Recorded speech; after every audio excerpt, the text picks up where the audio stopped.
શ્રી ગણેશાય નમઃ. ઓમ શ્રી કૃષ્ણાય નમઃ.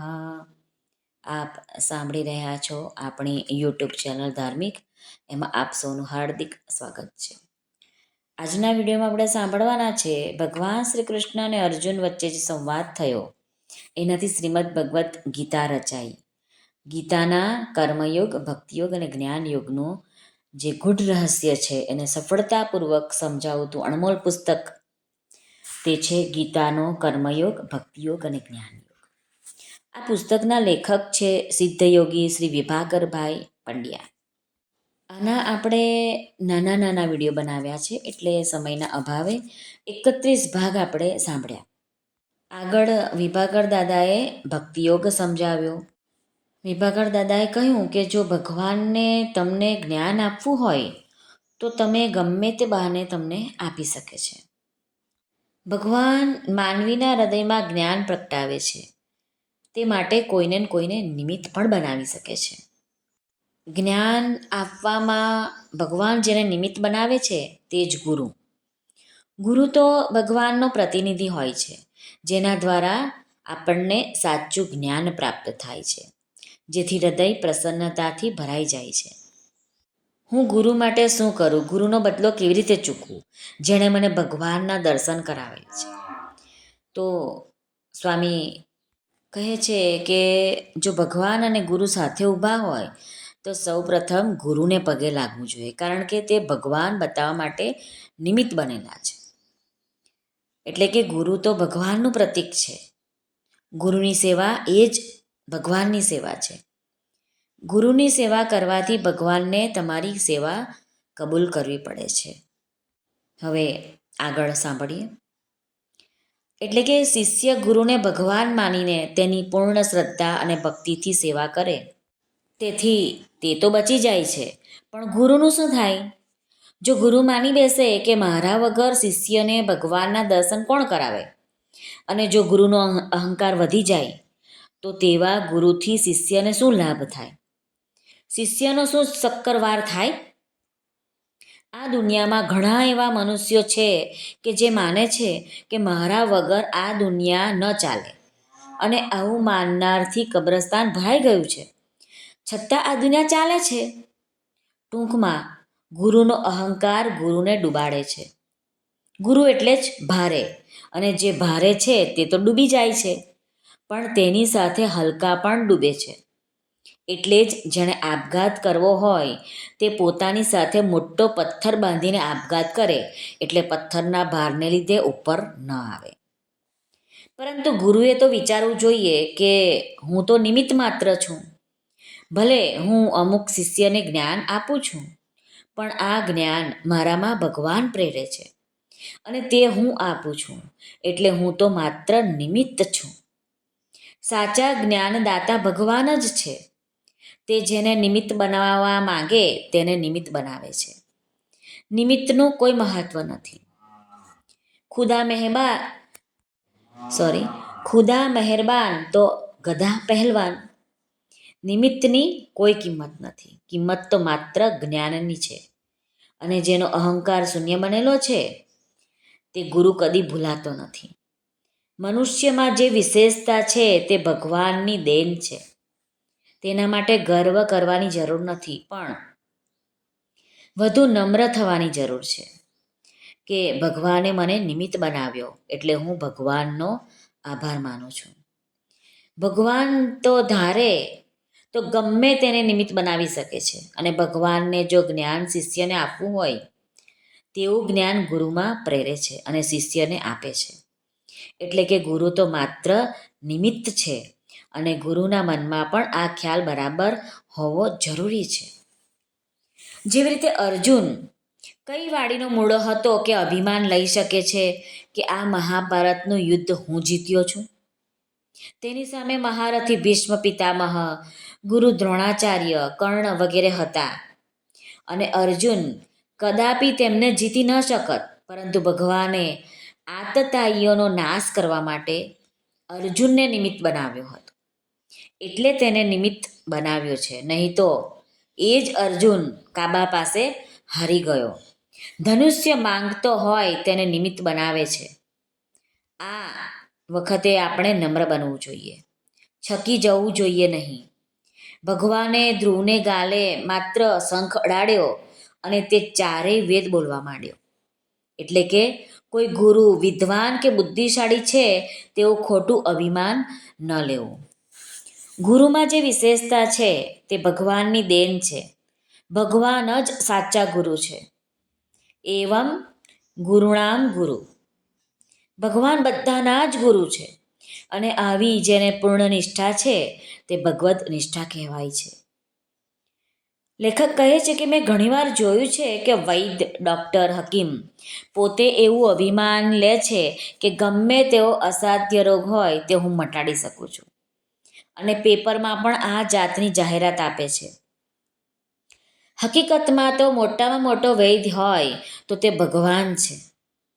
એના જેવો મોટો વૈદ્ય આ દુનિયામાં નથી. તે ધારે તો વગર દવાએ દર્દીનું દુઃખ દૂર કરે છે.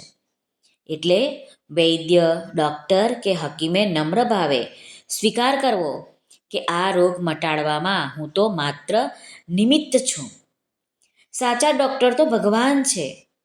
તે ધારે તો ગમે તેવો રોગ મટાડી શકે છે. એવા પણ દાખલા છે કે ડૉક્ટર દવા આપે અને રોગ ઘટવાને બદલે વધી જાય છે અથવા આ દવાઓથી બીજા નવા રોગ ઉત્પન્ન થાય છે. ડૉક્ટર તો દર્દી ઉપર પોતાની દવાનો પ્રયોગ કરે છે અને દર્દીને કહે છે કે અત્યારે હું તમને 1 અઠવાડિયાની દવા આપું છું. જો તેનાથી રોગ ન મટે તો આવતા અઠવાડિયે દવા બદલી આપીશ. વૈદ્ય અને ડૉક્ટરોએ સમજવું જોઈએ કે સાચા ડૉક્ટર ભગવાન છે. તે મને જેમ પ્રેરણા આપે છે તેમ હું દવા કરું છું. હકીકતમાં ભગવાનને દર્દીને સાજો કરવો હોય એટલે જ મને નિમિત્ત બનાવેલ છે. આને કહે છે ભગવત નિષ્ઠા. પરંતુ જો ડૉક્ટર કે વૈદ્યને પોતાની બુદ્ધિમત્તા કે જ્ઞાનનું અભિમાન છે, તેનાથી રોગ મટાડવાની કોઈ શક્યતા નથી. કદાચ તે દવાનું રિએક્શન આવવાની સંભાવના છે. ગાંધીજી તો કહેતા કે બધા જ રોગોની એક જ દવા છે, રામ નામ.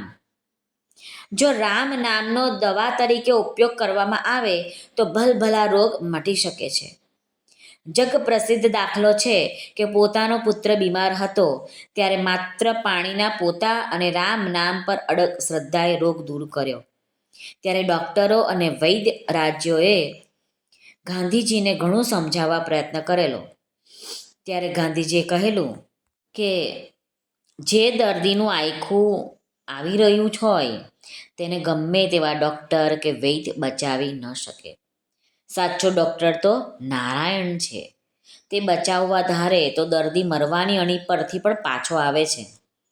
અરે હાર્ટ બંધ, ફેફસા બંધ, પલ્સ બંધ અને ડૉક્ટર ડેથ સર્ટી પણ લખી આપેલ હોય કે હવે આ દર્દી મરણ પામ્યો છે. તે જીવતા થયાના અનેક કિસ્સા બનેલ છે.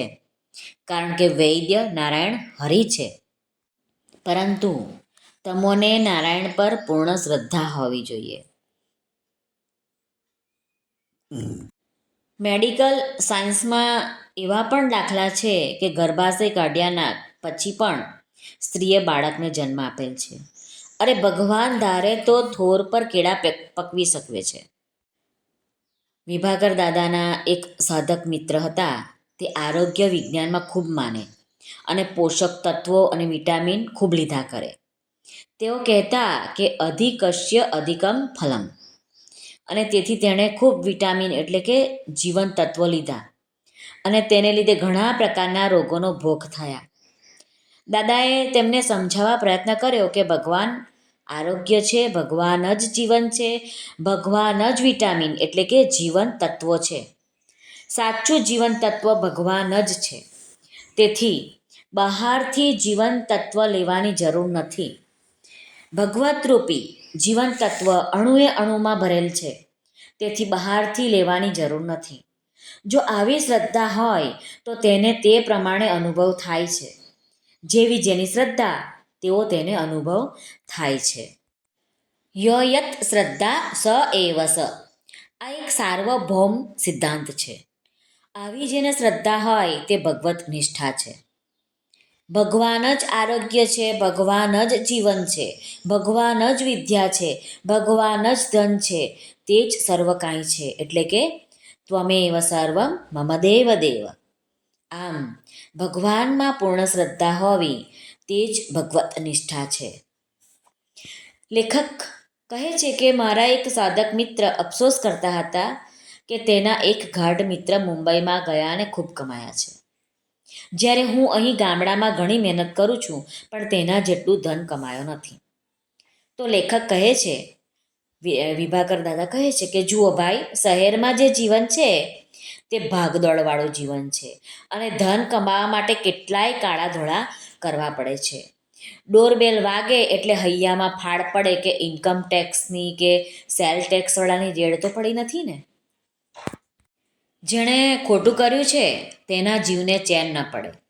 ભલે તે બહારથી સુખી લાગતા હોય પણ યાદ રાખો કે તે વધુમાં વધુ દુઃખી છે. જેમ પૈસો વધુ તેમ દુઃખ વધુ. અમેરિકામાં ગાંડાની હોસ્પિટલ વધુમાં વધુ છે.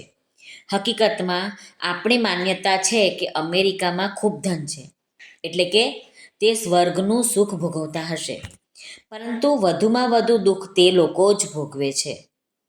જ્યારે તમારે પાસે તો ભગવત ધન છે, મનની શાંતિ છે, ખૂબ આનંદથી રહો છો, તેના કરતાં તમે ખૂબ સુખી છો.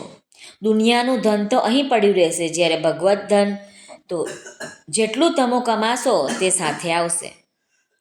મીરાબાઈએ કહ્યું છે કે પાયો જી મેને રામ રતન ધન પાયો, પાયો જી મેને રામ રતન ધન પાયો, ખર્ચ ન ખૂટે ચોર ન લૂટે, બળત દિન દિન સવાયો, પાયો જી મેને રામ રતન ધન પાયો.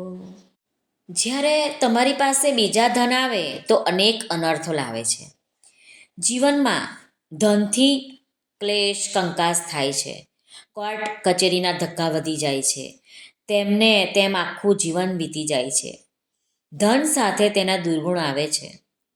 100 પૈસાદારમાંથી કદાચ એક જ પૈસાદાર ધનને સાચા કામમાં વાપરતો હશે, બાકી તો 99% દારૂ, જુગાર, વ્યભિચાર એ બધામાં ધન ખર્ચે છે. ભગવાનનો પાડ માનો કે તમારી પાસે સંસારમાં જે જોઈએ છે તે બધું જ છે અને તે ઉપરાંત ભગવત ધન પણ છે. તેથી તમે તમારા મિત્ર કરતાં ખૂબ સુખી છો. દાદા કહે છે કે યાદ રાખો કે તમારી પાસે જે કંઈ છે તે બધું જ ભગવાનનું છે. આજે જે બધું છે તે માત્ર ભગવાનનું જ છે. હું તો માત્ર તેનો ટ્રસ્ટી છું, નિમિત્ત માત્ર છું. આવું જ્ઞાન તમારી પાસે હોય તો એ જ ભગવત નિષ્ઠા છે, તે જ સાચી શરણાગતિ છે, તે જ સાચી ભક્તિ છે. આ જ પરાભક્તિ છે. એટલે કે ભગવત ધન તમારી પાસે હોય તો કોઈ પણ પ્રકારનો અનર્થ હોતો જ નથી. બસ માત્ર આનંદ, આનંદ ને આનંદ જ હોય છે. યાદ રાખો કે વાસુદેવ સર્વમિતિ જ્ઞાનવાન મામ પ્રપદ્યતે. આજે આપણે અહીં જ અલ્પવિરામ મૂકીએ, કારણ કે વિડીયો ઘણો લાંબો થઈ જશે. આથી સિદ્ધયોગી શ્રી વિભાકર દાદાને આપણે નમન કરીએ છીએ, પ્રણામ કરીએ છીએ અને એમનો આભાર વ્યક્ત કરીએ છીએ કે આટલું સરસ પુસ્તક એમણે લખ્યું છે, એમના વિચારો પ્રગટ કર્યા છે. સર્વને ભાવથી જય શ્રી કૃષ્ણ, રાધે રાધે, હરિઓમ તત્સત, જય ગુરુદેવ દત્ત, જય સ્વામિનારાયણ, જય માતાજી. નમઃ પાર્વતી પતે, હર હર મહાદેવ, હર સિદ્ધેશ્વર મહાદેવની જય. આજના આનંદની જય. સર્વનું કલ્યાણ થાઓ, સર્વનું કલ્યાણ થાઓ. આજના વિડીયોને આપણે શ્રી કૃષ્ણના ચરણોમાં અર્પણ કરીએ. શ્રી કૃષ્ણ અર્પણમસ્તુ.